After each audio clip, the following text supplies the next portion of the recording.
El uso de esteroides siempre ha estado presente en el mundo de la lucha libre profesional. Gracias a dichas sustancias, los luchadores consiguen ese físico sacado de los cómics para convertirse en superhéroes de la vida real. Pero en los 90, el gobierno estadounidense ilegalizó el uso y consumo de estas drogas. Esto trascendió al wrestling, especialmente a la WWE, y fue el momento en donde esta compañía, en sus casi 80 años de historia, estuvo tan cerca de morir. Mientras que Vince McMahon estuvo a punto de ser condenado a 11 años de cárcel.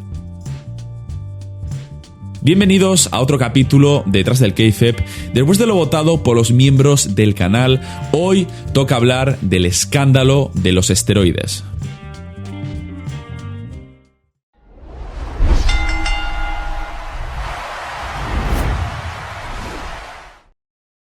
A finales de los años 80, el mundo del deporte vivió una de las crisis más significativas y globales de su historia. El dopaje estaba en su punto más alto, con unos escándalos diarios en distintos deportes que solo eran la punta del iceberg. No sería hasta 1988 cuando el positivo de Ben Johnson en los Juegos Olímpicos de Seúl llevarían el asunto de una manera mucho más seria a las instituciones.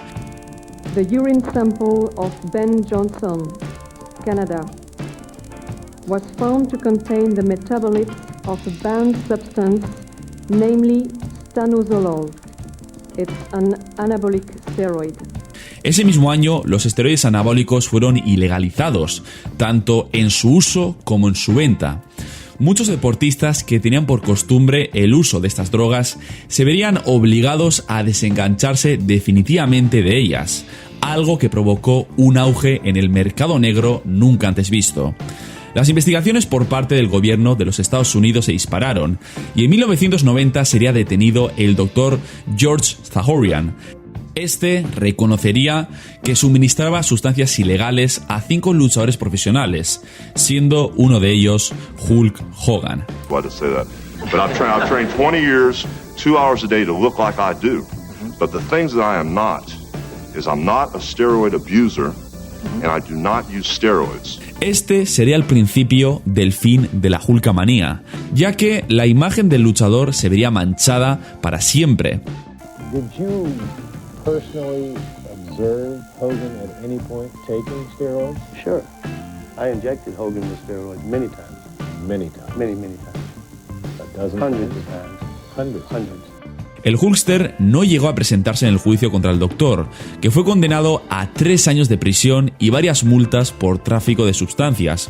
Cuando se procedió al registro del despacho del doctor, se encontraron unas hojas de envío por correo con el nombre de 43 luchadores profesionales y culturistas. 37 de ellos estaban vinculados con la World Wrestling Federation, y entre esos envíos destacaba una que iba dirigido directamente a la nueva sede de la WWF, a nombre de Vince McMahon. Vince era consciente de que tarde o temprano la investigación se centraría en su recién fundada empresa, Titan Sports. When you see this symbol, you can be assured of drug-free sports entertainment that you and your entire family can be proud of.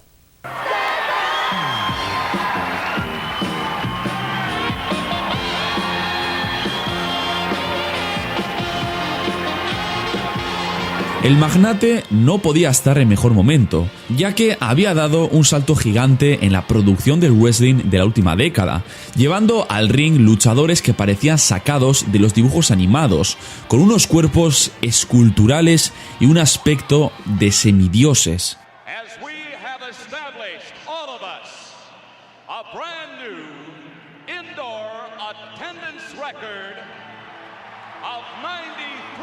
La celebración de WrestleMania 3, el evento más vendido y visto hasta la fecha, sentaría las bases del futuro negocio del wrestling. Además, acababa de fundar la World Bodybuilding Federation, una división de culturismo que no terminó de despegar. Y cuando se conoció la condena del Dr. Zahorian, Vince cerró la WWF y reunió a los luchadores de la World Wrestling Federation para decirles que a partir de ahora implementaría una política antidrogas incluso más estricta que la que se usa para los atletas olímpicos. Today, Vince McMahon, head of the World Wrestling Federation, held a press conference announcing that the Federation will be enacting a drug testing policy that will include testing for steroids. Y en palabras textuales del propio Vince, esta vez sería imposible hacer trampa, porque habría dos personas mirándote mear en una taza. La relación del Dr. Zahorian con la WWF era mucho más profunda de lo que se creía. Este había sido médico oficial de Ringside desde 1984 hasta 1989, llegando incluso a participar en alguna promo durante las grabaciones. He'll be okay, Mr. McMahon, but I'm really getting upset at what I'm seeing. La empresa organizaba continuamente sus eventos en el estado de Pensilvania para que los luchadores fueran a la consulta del Dr. Zahorian a abastecerse de lo que Pat Patterson llamaba sus caramelos. La empresa de Vince intentaba actualizarse a la ya no tan nueva ley antidrogas, con repetitivas promos de concienciación para dejar clara su posición y recalcar la ética y limpieza de sus trabajadores. One thing I'd never play around with is drugs. Just say no to drugs. There's no hope with dope. Pero cada día trascendían más nombres de luchadores que usaban esteroides, y ya era demasiado tarde para los McMahon. El caso se había destapado, las pruebas eran contundentes y Zahorian había confesado. Vince McMahon iría a juicio. Vince sería acusado de conspiración por usar, promover y distribuir los esteroides anabólicos.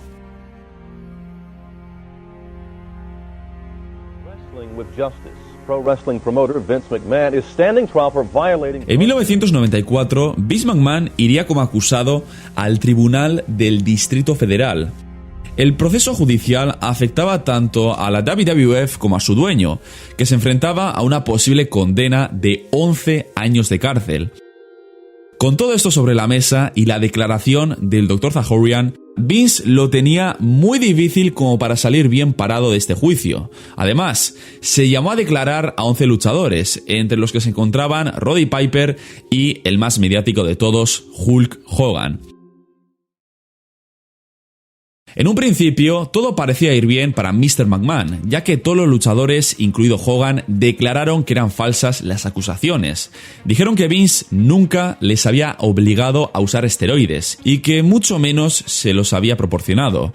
La declaración de Hogan fue de lo más llamativa, ya que al luchador se le notaba especialmente apagado, respondiendo como si supiera de antemano lo que tenía que decir. Pero uno de los luchadores confesó, acusando a McMahon y ratificando las acusaciones contra él. Ese luchador era Kevin Wackles, conocido en la WWF como Nails. Nails, en una declaración verdaderamente efusiva, dijo que Vince obligaba a los luchadores al uso de esteroides, además de someterlos a un nivel de exigencia extremadamente alto dentro de la empresa. Sin embargo, durante el juicio se vio a un Nails alterado, que cometió el error de llevar su declaración a lo personal, y eso fue lo que salvó a Vince McMahon. And when asked if he hated Vince McMahon, he said yes. Los abogados de la World Wrestling Federation dijeron que Nails hablaba desde el rencor, que este luchador había tenido problemas con Vince por asuntos acerca de su contrato con la empresa, y que años atrás incluso habían llegado a las manos en una de sus discusiones. Todo esto quedó demostrado por testigos como Bret Hart, y el tribunal declaró que la confesión de Nails era nula, ya que la había hecho desde el rencor y odio hacia Vince. Bret Hart was there that night and he wrote about this in his book. He says Vince had problems to deal with in Green Bay. For the past 6 months he had been building Kevin Wackles as a psycho killer ex-con named Nails. Kevin cornered Vince in his office and screamed at him for 15 minutes about all the lies he'd been told. Suddenly, there was a loud crash. Nails had knocked Vince over his chair, choking him violently until Lanza, Slaughter, and a swarm of agents teamed up to pull him off. En julio de 1994, el Tribunal de Nueva York dictó la sentencia. Vince era absuelto de todos los cargos. La empresa se había salvado y McMahon no iría a la cárcel. Es el mayor triunfo de Vince en toda su carrera.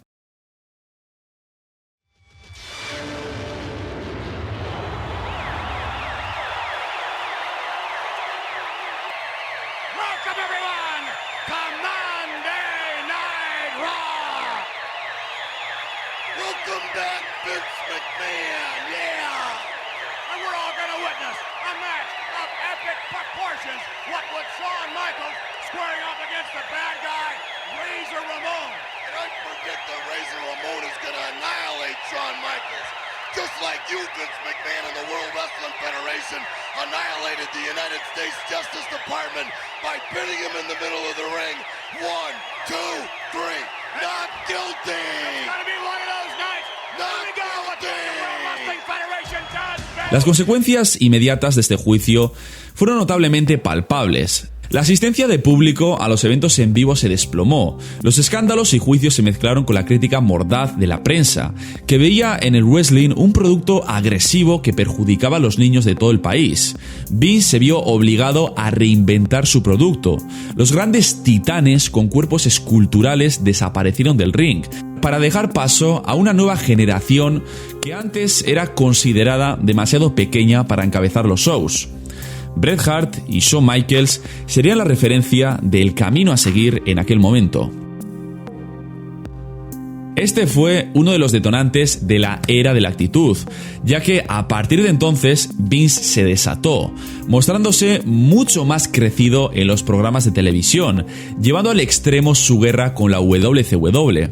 Y el uso de esteroides se convirtió en arma arrojadiza, ya que la WWF llevó a cabo diversos segmentos donde se burlaba de la empresa rival por no hacer pruebas antidoping. Okay, guys, we need a new slogan for our wrestling show. What if all our stars have to take a legitimate drug test for steroids? You don't have to worry about that, brother, because we're not in the WWF anymore. Yes, this is where the big boys play. The new WWF generation. There's nothing old or artificial here. Además, Vince no admitía que ni la prensa ni la opinión pública le acusaran por el tema de los esteroides, ya que, en palabras del propio Vince, él había sufrido una persecución por parte de los buenos hombres del gobierno. Now, most people, myself included, naively believe that government prosecutors and their investigators are the good guys. Unfortunately, I found this to not always hold true. Phil Mushnick, un columnista del New York Post, sufrió de primera mano la rabia de un Vince que no se callaba ante nadie. En 1997, este periodista escribió 2 columnas donde acusaba a Vince de manipular a los testigos del juicio del 94, acusando de juego sucio al magnate del wrestling. Vince respondió a las acusaciones en el programa de WWF Superstars. As many of you know, several years ago, the World Wrestling Federation and I came under a vicious attack by the tabloid media, led by one Phil Mushnick of the New York Post. Además, en un directo de Raw de ese mismo año, llegó a llamar a Phil miserable hijo de perra. What do you think of Phil Mushnick? I think Phil Mushnick is a miserable son of a... Whoa! Ladies and gentlemen, yesterday afternoon, Brian Pillman was found dead. Durante la época de la Guerra de los Lunes, detrás de cámaras estaba pasando algo peor. Las muertes prematuras de distintos luchadores y exluchadores sucedían constantemente. Una de las más chocantes de la época fue la de Brian Pillman, a los 35 años por ataque al corazón. Los luchadores morían por el abuso de drogas y esteroides, pero la WWF no se hacía responsable del asunto. Un año después del juicio, la compañía dejó de hacer pruebas antidrogas a sus luchadores, ya que, según la empresa, resultaban demasiado costosas. La Guerra de los Lunes terminó, y los siguientes escándalos de Vince llegaron a eclipsar el uso de los esteroides. Pero se siguen dando muertes prematuras de luchadores relacionados con el uso de esteroides, como Mr. Perfect, el British Bulldog, el Big Boss Man o Rick Rude. Además de una baja media de edad en la muerte de estos luchadores. Era evidente que los luchadores retirados estaban físicamente muy mal y a duras penas llegaban a los 60 años de vida.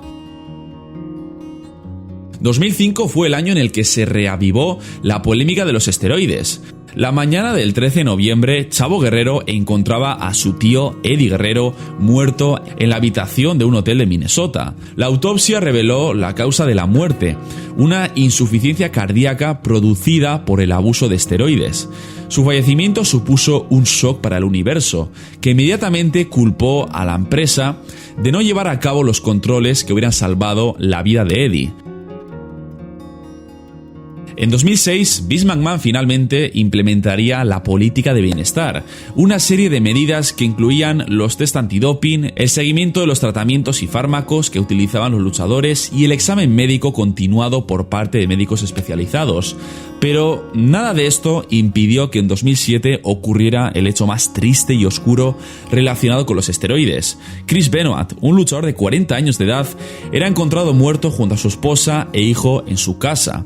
Se supo que Benoit había asesinado a su familia y se había suicidado. Rápidamente se llegó a la conclusión de que la causa había sido un roid rage, una rabia provocada por el uso excesivo de esteroides. La WWE no tardó ni un segundo en desmentir las acusaciones sobre los esteroides y el tono defensivo que la empresa utilizó en su comunicado no hizo más que incrementar las sospechas de la prensa. Aún así, las autopsias nunca fueron del todo concluyentes, ya que otro de los motivos pudo haber sido el daño cerebral que Benoit sufría debido a los constantes traumatismos que había recibido a lo largo de su carrera. De cualquier manera, el Dr. Austin, médico personal de Benoit, fue condenado a 10 años de prisión por recetar medicamentos ilegales. Los esteroides han marcado la historia del wrestling más de lo que el propio Vince estaría dispuesto a reconocer. El escándalo de 1994 cambiaría la industria para siempre, dando paso a la era de la actitud. Pero de puertas para adentro, el abuso de esteroides continuó. La muerte de Benoit dio inicio a la era PG, haciendo que la WWE se tomara por fin en serio la política de bienestar, aunque desde entonces los escándalos han continuado. Muchos luchadores han sido multados, suspendidos e incluso despedidos por incumplir la política de bienestar. Y afortunadamente, los luchadores de hoy en día están más seguros que los locos años 80 y 90, lleno de drogas y excesos que derivaron en muertes prematuras de muchas superestrellas. El caso de la lucha libre profesional me parece bastante similar que el de Hollywood. Muchos actores, para interpretar un papel en particular, necesitan un físico escultural que les exige tomar sustancias para conseguirlo. La similitud de la WWE con el mundo del cine es muy notable. Son personas normales que en la pantalla grande se convierten en superhéroes mientras cuentan una historia a la audiencia. Erradicar el uso de esteroides es algo bastante complicado, ya que muchas veces prohibir algo genera todo lo contrario, es decir, un incremento en el consumo. Al menos una lección que hemos aprendido de todo esto es que hoy en día en la WWE todo está mucho más controlado y regulado, y los luchadores están más protegidos que los años 80 y 90, lleno de drogas y descontrol con hábitos destructivos.